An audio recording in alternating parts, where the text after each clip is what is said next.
Hello everyone, welcome to Discovery Dive class 6। आज हम पढ़ेंगे क्लास 6 की सोशल साइंस की जो न्यू एनसीईआरटी की टेक्स्ट बुक आई है उसका सिलेबस ओवरव्यू लेंगे कि इस बुक में हमें कौन कौन से कंटेंट्स पढ़ने हैं और कौन कौन से चैप्टर्स पढ़ने हैं। तो उसका एक ओवरव्यू होगा। हम सभी चैप्टर्स को एक बार कंटेंट वाइज समझेंगे कि किस चैप्टर में हम क्या पढ़ने वाले हैं। तो चलिए फटाफट से स्टार्ट करते हैं। अगर आपको किसी और सब्जेक्ट की लिंक चाहिए या फिर आप किसी और सब्जेक्ट जैसे मैथ्स या साइंस के फर्स्ट चैप्टर या फिर बाकी के चैप्टर्स देखना चाहते हैं तो आप प्लेलिस्ट के सेक्शन में जाकर उन्हें अच्छे से देख सकते हैं। चलिए स्टार्ट करते हैं आज का बुक ओवरव्यू। सबसे पहले हमारी book exploring society India and beyond की जो क्लास 6 की सोशल साइंस की बुक है वो कुछ इस टाइप की दिखती है। इसके नाम के मतलब को समझते हैं। Exploring society India and beyond से हम क्या समझते हैं? इसका मतलब होता है हम सोसाइटी यानी समाज को इस बुक के थ्रू एक्सप्लोर करेंगे, ऑब्जर्व करेंगे और डिस्कवर करेंगे। और वो समाज कौन सा होगा? हमारा भारत होगा। और भारत के बियॉन्ड भी हम जा सकते हैं, किसी और कंट्री, किसी और कॉन्टिनेंट या पूरे यूनिवर्स के बारे में भी हम जान सकते हैं। तो इस बुक के थ्रू हम समाज के बारे में जानेंगे, इंडिया के बारे में जानेंगे और इंडिया से हम बियॉन्ड भी जा सकते हैं। तो ये है सोशल साइंस की टेक्स्ट बुक फॉर ग्रेड 6। और आप देख सकते हैं कुछ इस तरीके से आपकी बुक का कवर है। यहाँ पे ये जो इंस्क्रिप्शंस हमें कुछ दिख रहे हैं, इंस्क्रिप्शंस का मतलब होता है जब हम किसी दीवार पे छोटे छोटे गड्ढे करके, छोटे छोटे होल्स करके कुछ लिखते हैं या बनाते हैं तो उसे इंस्क्रिप्शन कहते हैं। तो ये कुछ हिस्ट्री से रिलेटेड लग रहा है। ऐसे ही यहाँ पे हो सकता है इन बच्चों को कुछ शिक्षा दी जा रही है, किसी चीज़ से रिलेटेड कोई अच्छी मॉरल वैल्यू सिखाई जा रही है। यहाँ पे ये लोग यहाँ पे समाज की मतलब यहाँ पे दो लेडीज़ हैं, हो सकता है नेबर्स हैं, फिर ये दोनों एक दूसरे को हेल्प कर रही हैं। ऐसे ही ये हो सकता है कुछ पॉलिटिशियंस हैं, ये हो सकता है यहाँ पे फार्मिंग कर रहे हैं, एग्रीकल्चर कर रहे हैं। और यहाँ पे कुछ हमें लैंडफॉर्म्स दिख रहे हैं, जैसे कि यहाँ पे माउंटेन्स हैं और ये थोड़ा सा प्लेन इलाका है ना। तो यहाँ पे हमें कई सारी चीज़ें दिख रही हैं इस पूरे कवर में ही। तो चलिए देखते हैं कि मतलब इस पूरे कवर से तो आपको आइडिया लग ही गया होगा कि इस बुक में हम क्या क्या एक्सप्लोर करेंगे, है ना। तो चलिए अब देख लेते हैं फटाफट से ओवरव्यू।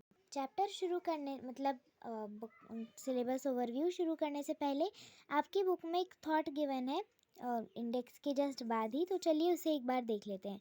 यहाँ पे लिखा है वसुधैव कुटुम्बकम। इसका मतलब है the whole world is a family. पूरी दुनिया एक परिवार की तरह है, सब लोग एक दूसरे के साथ मिलजुल कर रहते हैं। ऐसा तो नहीं है कि सब लोग एक दूसरे से झगड़ा करके, लड़ाई करके रह रहे हैं, ऐसा तो नहीं है। हम हमारा समाज और हमारी आसपास की कंट्रीज़, हम सब मिलजुल कर एक परिवार की तरह रहते हैं। और ये हमारा प्लेनेट अर्थ एक हमारा घर की तरह है। तो ये आप देख सकते हैं अलग सब लोगों ने एक दूसरे का हाथ पकड़ा हुआ है, ये बताने के लिए कि हाँ हम सब एक फैमिली की तरह रहते हैं। चलिए अब बुक का ओवरव्यू देख लेते हैं। कंटेंट्स में सबसे पहले है हमारे पास इंट्रोडक्शन, वाई सोशल साइंस, आखिर हम क्यों सोशल साइंस पढ़ते हैं। फिर हमारे पास आता है थीम ए, जिसमें हम जियोग्राफी पढ़ेंगे, India and the world, land and the people, जिसमें हम इंडिया और पूरी दुनिया के बारे में, लैंड और लोगों के बारे में जानेंगे।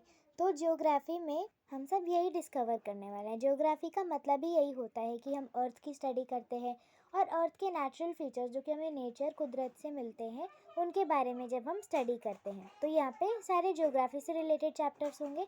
Chapter 1 locating places on the earth हम पढ़ेंगे सबसे पहले, जिसमें हम अर्थ पे अलग अलग प्लेसेस को लोकेट कैसे किया जाता है और किन फीचर्स के थ्रू लोकेट किया जाता है उसके बारे में स्टडी करेंगे।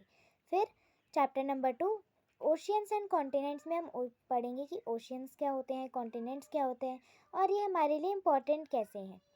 फिर हम पढ़ेंगे chapter number 3 landforms and life, जहाँ हम देखेंगे कि अलग अलग मेजर टाइप्स ऑफ लैंडफॉर्म्स क्या होते हैं और इन पे लाइफ कैसे एग्जिस्ट करती है, हमें क्या क्या चैलेंजेस इस पे मिलते हैं, मतलब क्या क्या हमें चैलेंजेस फेस करने पड़ते हैं कि हाँ अगर हम माउंटेन्स पे रह रहे हैं तो माउंटेन्स पे बहुत ज़्यादा लैंडस्केप्स वगैरह होते रहते हैं, मतलब लैंडस्लाइड्स वगैरह होती रहती हैं। तो लेकिन इनमें कुछ अपॉर्चुनिटीज़ भी होती होंगी। तो इस तरह से हर लैंडफॉर्म के साथ क्या अपॉर्चुनिटीज़, क्या चैलेंजेस हमें फेस करने पड़ते हैं, वो सब हमें इस चैप्टर में जानेंगे। फिर इसी के साथ साथ 3 चैप्टर्स के बाद हम ज्योग्राफी की यूनिट कंप्लीट कर चुके होंगे। फिर हम आएंगे थीम बी पे टेपेस्ट्री ऑफ द पास्ट, जहाँ पे हम पास्ट के बारे में जानेंगे, पास्ट इवेंट्स के बारे में जानेंगे, पास्ट के कल्चर के बारे में जानेंगे, लोग पास्ट में कैसे रहते थे, काम किया करते थे। तो वो सब हम पढ़ते हैं हिस्ट्री में, ठीक है। तो पास्ट के बारे में हम हमेशा इतिहास के बारे में हिस्ट्री में पढ़ते हैं, तो यहाँ पे हम हिस्ट्री के बारे में ही 3 चैप्टर्स में हम पढ़ने वाले हैं। तो 4th चैप्टर होगा timeline and sources of history, मतलब यहाँ पे हम पढ़ेंगे हिस्ट्री को जानने के क्या क्या सोर्सेज होते हैं, मतलब ऐसी क्या क्या चीज़ें हो सकती है जिनके थ्रू हम हिस्ट्री के बारे में जान सकते हैं, और टाइमलाइन क्या होती है, और टाइमलाइन पे हम अलग अलग इवेंट्स को कैसे शो करते हैं। फिर हम आएंगे चैप्टर 5 पे, इंडिया दैट इज़ भारत। यहाँ पे हम पढ़ेंगे कि हमारे इंडिया को पहले किन किन नामों से जाना जाता था, और ये नाम इंडिया को किन कंट्रीज़ ने दिए थे, मतलब ऐसे कौन कौन से नाम थे और वो नाम कैसे पड़े थे जो इंडियंस ने खुद दिए थे हमारी कंट्री को, और ऐसे कौन कौन से नाम हैं जो हमें बाहर के जो आउटसाइडर्स, जो बाहर की कंट्रीज़ हैं, उन्होंने दिए थे। तो हम पढ़ेंगे चैप्टर 5 जो कि है इंडिया दैट इज़ भारत। फिर हम पढ़ेंगे चैप्टर नंबर 6 जिसमें हम पढ़ेंगे the beginnings of Indian civilisation. यहाँ हम पढ़ेंगे कि इंडियन सिविलाइजेशन की शुरुआत कैसे हुई थी, और इसकी शुरुआत से पहले क्या क्या कोर कॉन्सेप्ट्स हुआ करते थे। फिर हम आएंगे theme C, are cultural heritage and knowledge traditions. जब बात आती है कल्चरल हेरिटेज की, कि पहले के टाइम पे कल्चर्स कैसे डेवलप हुआ करते थे, संस्कृति, रीति रिवाज, ये सब कैसे डेवलप हुआ करते थे। तो जब हम अपनी कल्चरल हेरिटेज की बात करते हैं तो हम पढ़ते हैं सिविक्स, ओके। तो सिविक्स में हमारे पास 2 चैप्टर्स है थीम सी में। चैप्टर नंबर 7 है इंडियाज़ कल्चरल रूट्स, जहाँ पे हम पढ़ेंगे कि इंडिया के क्या क्या कल्चरल रूट्स हैं, मतलब इंडिया का जो कल्चर है वो किन किन जड़ों से आया है निकल के। पहले जैसे इंडिया का कल्चर हुआ करता था ऐसा आज नहीं है। तो ये जो कल्चर है ये डेवलप कैसे होता गया, और कौन करता था इन्हें डेवलप, क्या क्या स्कूल्स ऑफ थॉट इमर्ज हुए थे, और ये होते क्या हैं। तो ये सब हम चैप्टर 7 में जानेंगे। नेक्स्ट हम पढ़ेंगे उसके बाद चैप्टर नंबर 8 जो कि है इंडियाज़ कल्चरल रूट्स नहीं, यूनिटी इन डाइवर्सिटी और मैनी इन द वन। यहाँ पे हम पढ़ेंगे कि कैसे हमारा इंडिया इतना डाइवर्स नेशन है, मतलब हमारे इंडिया में अलग अलग जगहों पे अलग अलग कुजीन्स हैं, अलग अलग जगहों पर अलग अलग भाषाएं बोली जाती हैं, और अलग अलग ड्रेसेस पहनी जाती हैं, लोकल ड्रेसेस हैं, है ना। हर चीज़ अलग है हमारे इंडिया में, बहुत सारी अलग अलग चीज़ें हैं, ठीक है। तो कैसे इस डाइवर्सिटी में यूनिटी निकल आ जाती है, मतलब जब हमारे इंडिया में इतनी सारी डाइवर्सिटी है, कोई अलग किसी रिलीजन का है, अलग कास्ट का है, अलग किसी मतलब वो कोई अलग स्टेट का है, या फिर वो कोई अलग लैंग्वेज बोलता है, वो कोई अलग कुजीन खाता है, तो क्या हम लोग एक दूसरे से लड़ते झगड़ते हैं? नहीं, हम सब फिर भी यूनाइट होकर रहते हैं, और इस यूनिटी का आखिर राज क्या है वो हम जानेंगे इस चैप्टर में। फिर हम आएंगे थीम डी पर, governance and democracy. Governance and democracy में हम पढ़ेंगे तो गवर्नेंस एंड डेमोक्रेसी की बात करें तो इससे भी हम ये जो इस तरह के सब्जेक्ट्स होते हैं ये भी हम सिविक्स में ही पढ़ते हैं, ठीक है। चाहे वो हमारी पहले की कल्चर की बात हो, या फिर चाहे हम बात करें गवर्नेंस और डेमोक्रेसी की, कि कैसे गवर्नमेंट क्या होती है, गवर्नमेंट अपना शासन कैसे चलाती है ना। पॉलिटिकल साइंस यहाँ से आपकी शुरुआत हो जाती है, बड़ी ऐसी पॉलिटिकल साइंस की शुरुआत होती है, ठीक है। तो पॉलिटिकल साइंस ही होता है बेसिकली सिविक्स का मतलब। तो सिविक्स में आप क्या क्या पढ़ोगे? सिविक्स में आप पढ़ोगे फैमिली एंड कम्युनिटी, आपका फर्स्ट चैप्टर यानी 9 चैप्टर होगा। First chapter of theme D यानी 9 चैप्टर होगा फैमिली एंड कम्युनिटी, मतलब यहाँ पे हम जानेंगे कि फैमिली क्या होता है, परिवार और समुदाय। फैमिली क्या होती है, अलग अलग टाइप्स ऑफ फैमिलीज़ क्या होती हैं, और समुदाय क्या होते हैं, कम्युनिटीज़, और ये कैसे एक बहुत इंपॉर्टेंट रोल प्ले करती हैं, मतलब अपने इंडिविजुअल्स को रेज़ करने में, उन्हें अच्छी अच्छी एजुकेशन देने में, उनका ख्याल रखने में इनका कैसा बहुत बड़ा हाथ होता है। तो वो हम जानेंगे इस चैप्टर में। फिर चैप्टर नंबर 10 में हम देखेंगे grass roots democracy part 1 governance. फिर हमारा होगा 10 चैप्टर शुरू, जिसमें हम पढ़ेंगे grass roots democracy part 1 governance. हम पढ़ेंगे ग्रास रूट्स डेमोक्रेसी, जिसमें हम पढ़ेंगे सबसे पहला पार्ट गवर्नेंस। अब गवर्नेंस क्या होता है, इससे आप क्या समझते हैं, और ग्रास रूट्स डेमोक्रेसी का मतलब क्या है, तो वो हम जानेंगे चैप्टर 10 में। फिर chapter 11 grass roots democracy part 2 local government in rural areas.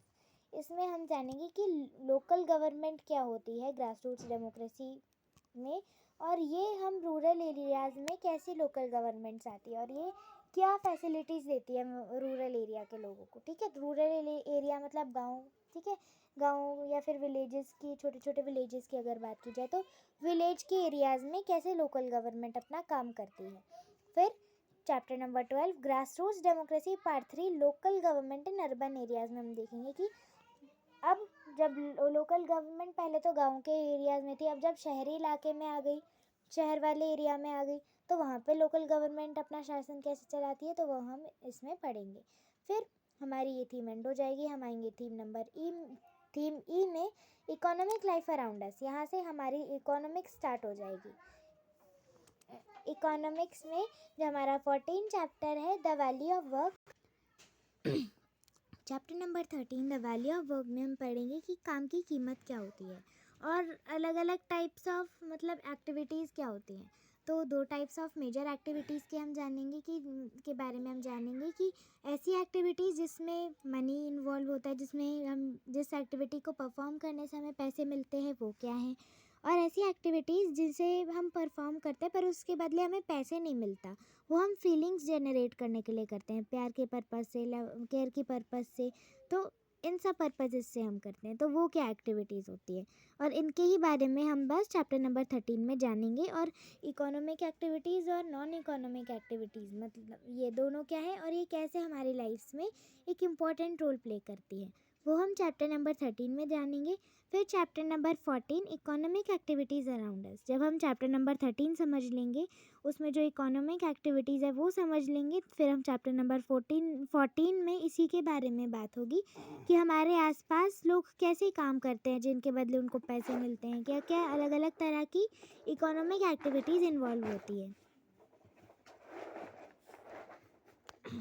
तो इसी के साथ साथ हमारा ओवरव्यू एंड होता है और हम इस बुक में यही सब चीज़ें एक्सप्लोर करेंगे। Thank you so much.